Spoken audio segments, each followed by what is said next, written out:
আসসালামু আলাইকুম রহমতুল্লাহি ওয়া বারাকাতুহু। প্রিয় দর্শক, আশা করি ভালো আছেন। সকলের কথা ইউটিউব চ্যানেলে আপনাদেরকে স্বাগত। আলোচনা করব আওয়ামী লীগের কর্মসূচি নিয়ে।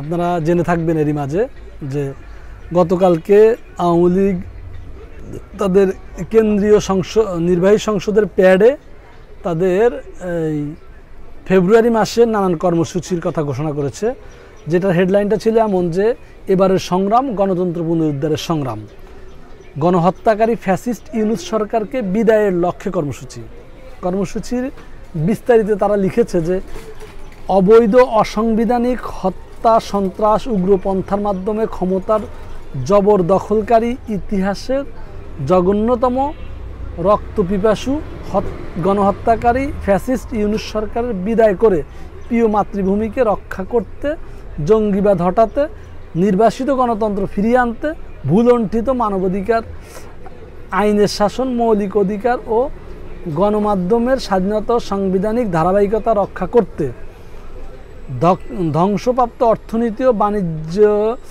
বাণিজ্যকে ফিরিয়ে অগ্রগতি দান করতে, জাতি ধর্ম নির্বিশেষে সকল মানুষের মর্যাদা নিরাপত্তা নিশ্চিত করতে, প্রত্যেক শিক্ষার্থীর শিক্ষা কর্মসংস্থানের অধিকার আদায় করে মাননীয় প্রধানমন্ত্রী দেশরত্ন শেখ হাসিনার আহ্বানে দুর্বার ছাত্র আন্দোলন গড়ে তোলার লক্ষ্যে নিম্নোক্ত কর্মসূচিগুলো। আমি কেন হাসছি সেটা বলছি।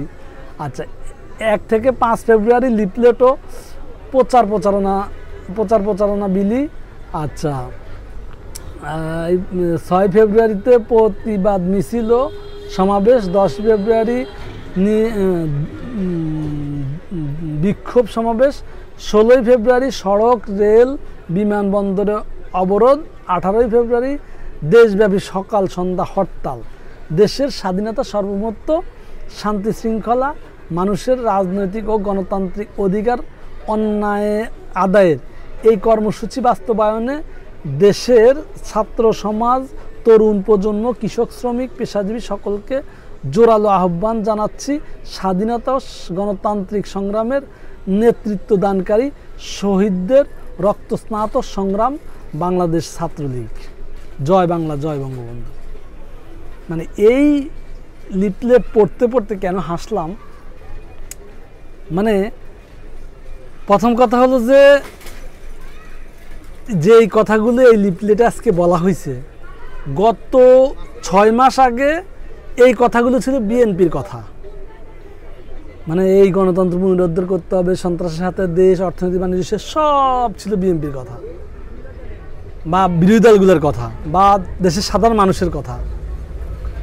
আজকে এই কথাগুলো আওয়ামী লীগের কথা হয়ে গেছে। মানে তখন এই কথাগুলো সবাই আওয়ামী লীগকে ইন্ডিকেট করে বলতো, আজকে আবার আওয়ামী লীগ সেই বুলি নিয়ে নিছে, আওয়ামী লীগ মানে সরকারকে ইন্ডিকেট করে এই কথাগুলো বলছে। এখন দিন শেষে ছাত্রলীগ যে ফিরিস্তিটা, যেই আন্দোলনের যেই কর্মসূচিটা দিল, এতে করে আইনগতভাবে কোনো সমস্যা নাই। কেন সমস্যা নাই বলছি, ছাত্রলীগ যেহেতু ছাত্রলীগের ব্যানারে, সেই ক্ষেত্রে আইনগতভাবে সমস্যা আছে। যদি ব্যাপারটা আওয়ামী লীগের ব্যানারে হইতো তাহলে আইনগত সমস্যা ছিল না। ছাত্রলীগ দিন শেষে বাংলাদেশের আইন দ্বারা এই মুহূর্তে নিষিদ্ধ একটা সংগঠন। এটা আপনি যে যাই বলেন না কেন, এটা আপনি এই দেশের নাগরিক হিসেবে মানতে হবে। আচ্ছা, সেই ক্ষেত্রে ছাত্রলীগ এই কাজটা করতে পারে না। এতে করে যদি তাকে পাকড়াও করা হয় সরকার বা সরকারের পক্ষ থেকে, সেটা সঠিকভাবে পাকড়াও করা হবে। আচ্ছা, দ্বিতীয় কথা, মানে বাংলাদেশেরই বলি, যেহেতু বাংলাদেশের প্রেক্ষাপটের কথা বলছি, বাংলাদেশের রাজনৈতিক দলগুলো এত নির্লজ্জ আর এত বেহায়া আর এত চোখে লজ্জা না থাকা ওলা দল, এরা এটা চিন্তাই করতে পারবেন না। আপনি চিন্তা করেন, এত বড় একটা গণ অভ্যুত্থান হইল, এত বড় একটা বিপ্লব হইল, এত বড় একটা মেচাকার হইল, এই মেচাকারে এত মানুষ জীবন দিল, এত মানুষ হতাহত হইল, একটা রাজনৈতিক দলের দিন শেষে আওয়ামী লীগ কি এই পরিস্থিতির জন্য তাকে দায়ী না বলতে পারবে? তাকে অবশ্যই, যদি সে মানুষের জাত হয়ে থাকে, মিনিমাম মনুষ্যত্ব বোধ হয়ে থাকে দলটার, তাহলে তারা অবশ্যই তাদের দায় নেওয়ার কথা। আর সে যদি তার মিনিমাম দায় নিতে চায় তাহলে তো সে তার দায় স্বীকার করতে হবে, সে তার ত্রুটির কথা বলতে হবে, যেটা আমার ত্রুটি ছিল, আমার একটা ভুল ছিল, এই কারণে এটা হয়েছে, না এটা হইতো না, আমার ত্রুটিগুলো আমি ভবিষ্যতে সংশোধন করব, সেই সুযোগ চাই, রাজনীতি করতে চাই। ব্যাপারটা তাই হওয়ার কথা না। কিন্তু তার এই ফিরিস্ত্রিতে তার কোনো অনুশোচনা আপনি পেয়েছেন? তার কোনো মানে অনুতপ্ত, তার কোনো অনুশোচনা আপনি পাওয়ার কথা না এখানে। তারা এখন হ্যাডম দেখাচ্ছে আর কি, তারা এই আন্দোলন করে দেখাবেন। তো যাই হোক, আমি জানি না, এটা মোটামুটি ফাঁকা আওয়াজের মতো একটা ব্যাপার আর কি। এটাকে মাঠে ময়দানে এই আন্দোলন এই ফেব্রুয়ারিতে প্রতিষ্ঠা করা, এটা করতে পারলে বড়ই ভালো কথা। আর দ্বিতীয় কথা হলো যে ছাত্রলীগ নিষিদ্ধ হওয়ার পরে আওয়ামী লীগ নিষিদ্ধ হচ্ছে না কেন, এই বিষয়ে একটা আলোচনা দেশে আছে। মানে গত সরকার কিন্তু, মানে আওয়ামী লীগ সরকার কোনো মেচাকারের জন্য, কোনো ত্রুটি বিচ্যুতির জন্য, কোনো গণহত্যার জন্য ব্যক্তি বিশেষের বাইরেও কোনো সংগঠনের বিচার করা যাবে এই আইন গত সরকার অর্থাৎ শেখ হাসিনা সরকার করে দিয়ে গেছে। তারা এই আইনটা পাশ করায় তারা জামাতকে মানে সাংবিধানিকভাবে নিষিদ্ধ করার যে প্রক্রিয়া আগাইছিল সেটা করছিল। তারা ওই আইনের ব্যাকগ্রাউন্ডে তারা বলছিল যে কোনো ব্যক্তি যেমন ত্রুটি বিচ্যুতির জন্য তার সাজা তাকে এই বিলুপ্তি করা যাবে, তাকে নিষিদ্ধ করা যাবে, সেই ক্ষেত্রে কোনো সংগঠনের বিচার হওয়ার সুযোগ আছে। এবং ওই ফিরিস্তিটা আনতে যায় তারা পৃথিবীর বিভিন্ন দেশে সংগঠনের বিচার হয়েছে এবং নিষিদ্ধ হয়েছে। এই দাবি দাওয়াগুলো, এই উদাহরণগুলো তারা আনছিল। ঠিক ঠিক ওইরকম একটা জায়গায় আওয়ামী লীগ এখন অবস্থান করছে, যেখানে আওয়ামী লীগকে সংগঠন হিসাবে, রাজনৈতিক দল হিসেবে নিষিদ্ধ করার সুযোগ আছে। মানে ওদের আইনেই, যে আইন তারা পাশ করেছিল সেই আইনেই করা যাচ্ছে। এটা হলো তাদের বড় মজার ব্যাপার। এখন এই সরকার চাইলে এটা করতে পারে, কেন মানে করবে কিনা, করলে কেন করবে বা কেন করবে না, এই বিষয়গুলো সরকারের ব্যাপার।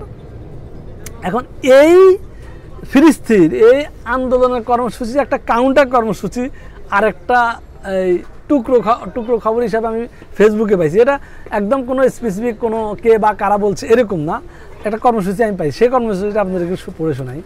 হ্যাঁ, সেই কর্মসূচিটা ছিল এইরকম, আপনাদেরকে দেখাচ্ছি।